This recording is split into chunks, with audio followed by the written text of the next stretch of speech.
Texte pour la vidéo. Laurent a dit à ses bourreaux : « Retourne-moi, je suis assez cuit de ce côté-là. » Ce n'est pas de l'humour noir, c'est quelqu'un qui a déjà traversé la peur. Il n'est plus là où vous croyez l'atteindre. La liturgie de ce 10 août pose une seule question, masquée sous l'histoire d'un martyr et 2 textes de Paul et Jean.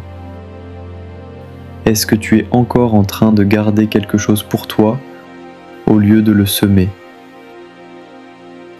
Paul dit : « Le semeur qui sème peu récolte peu. » Mais ce n'est pas d'abord une loi économique, c'est une loi spirituelle. Dieu aime celui qui donne joyeusement. Hilaron d'Oten. Joyeusement. Non pas celui qui donne en se lamentant sur ce qu'il perd. Non pas celui qui calcule le retour.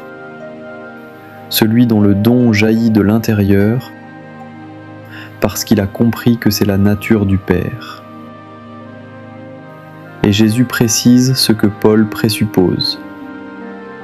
Si le grain de blé ne meurt pas, il reste seul. Ce n'est pas une menace. C'est une description de la réalité. Le grain qui ne tombe pas en terre, qui se préserve, qui évite la décomposition, ce grain reste seul. Il est intact et stérile. Et ici, la question se fait précise.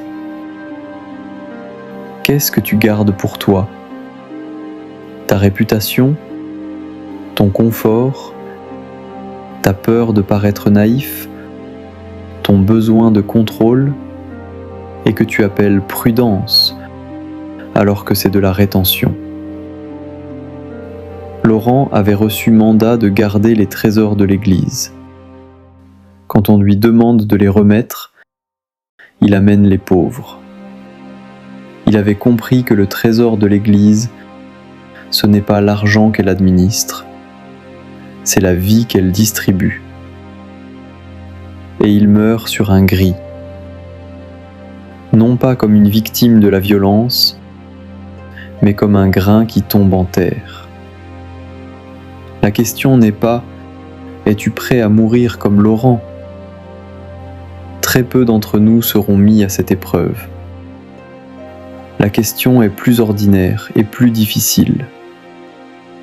Qu'est-ce que tu es prêt à laisser mourir aujourd'hui ? Quelle image de toi-même ?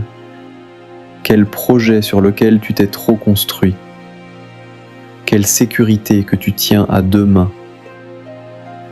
Parce que Jésus ne dit pas « Après ta mort, il y aura des fruits ». Il dit « Si ce n'est qu'il meurt, le grain reste seul ». La solitude est là maintenant, dans la rétention. La fécondité commence au moment où quelque chose tombe. Et le Père, Paul en est sûr, est celui qui fournit la graine, qui la multiplie, qui donne la croissance à ce que tu sèmes dans la justice. Tu ne semais pas dans le vide. Tu sèmes dans un sol qui est lui. Laurent est entré dans la mort comme dans une porte. Non pas parce qu'il aimait la souffrance, mais parce qu'il avait compris que sa vie était déjà dans autre chose que dans sa vie. Qu'est-ce qui, aujourd'hui, mérite de tomber en terre dans ta main ?